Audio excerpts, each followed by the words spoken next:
ये स्टोरी है टॉमी लाम के एक लड़के की, जो एक गुमसुम सा लड़का था। इसी वजह से उसके माँ बाप भी उससे काफ़ी परेशान थे। उसके स्कूल में परफॉर्मेंस ठीक ठाक थी, पर तब भी उसका कोई दोस्त था नहीं। वो शांत एक लड़का था और उसी के घर के सामने एक प्लॉट जो था वो बिल्कुल खाली था। और एक दिन अचानक उस प्लॉट के सामने एक घर प्रकट हो गया। वो घर रात ही रात बिल्ड हुआ था और किसी को इसके बारे में पता नहीं। आसपास के नेबर ये तक बोलते थे कि वो घर काफ़ी शानदार है, और वो घर एक रिचर्ड नाम के एक आदमी का था। रिचर्ड वैसे कुछ करता तो नहीं था, पर वो कहते थे कि एक हॉस्पिटल में ये एक मेंटोर का काम करता है। पर वो घर काफ़ी शानदार था। वो अपने घर बाहर से जितना शानदार था, अंदर से उतना ही डरावना।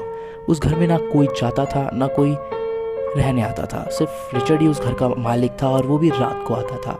रात को उसकी गाड़ी में से कुछ सामान लाकर वो अपने घर पे पता नहीं कुछ बिल्ड करता रहता था। पड़ोसियों का ये भी मानना था कि रिचर्ड एक पागल आदमी है, क्योंकि वो ना किसी से बात करता था। उसका घर सच में शानदार था, क्योंकि वो बहुत ही अच्छा घर था और लोग उस घर की बहुत तारीफ करा करते थे।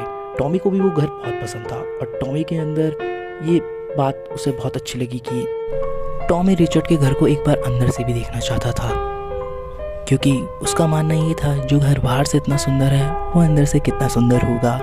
टॉमी वैसे गुमसुम रहता था, पर उसके अंदर ये क्यूरियोसिटी जाग गई कि उसका घर एक बार जरूर देखे। वो उसके घर की तरफ अट्रैक्ट होने लग गया। तो उसने डिसाइड किया क्यों ना इसी रात को मैं उसके घर को एक बार एक्सप्लोर करके आऊँ। और वो रात को टॉर्च लेकर उसके घर की तरफ गया और उसके घर की तरफ अंदर एंटर हो गया। उसने ये देखा कि रिचर्ड अभी आया नहीं है, और उसने सोचा क्यों ना मैं जल्दी से उसके घर को एक्सप्लोर करूं और देखूं कि उसका घर कितना अंदर से कितना सुंदर है।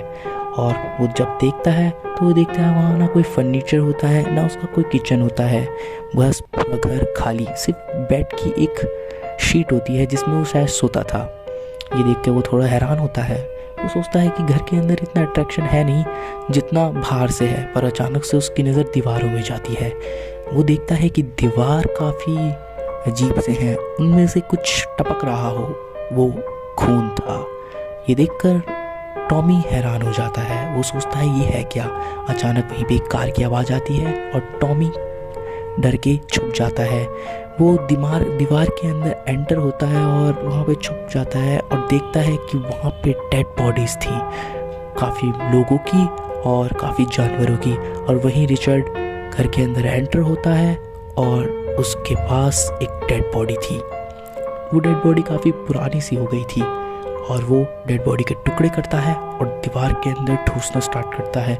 वो ये चीज़ देख के काफ़ी डर जाता है और वो हड़बड़ाहट में चिल्ला जाता है। ये देखकर रिचर्ड को भी गुस्सा आता है और रिचर्ड उसकी तरफ भागता है। और इसी हड़बड़ाहट में वो खिड़की से कूदकर टॉमी अपने घर पे जाता है और अपने पेरेंट्स को ये पूरी बात बताता है। और यहीं पे रिचर्ड का सारा सच बाहर निकल जाता है कि रिचर्ड ने लोगों को मारकर उनको अपने घर में दफनाता था, यानी कि दीवार के अंदर।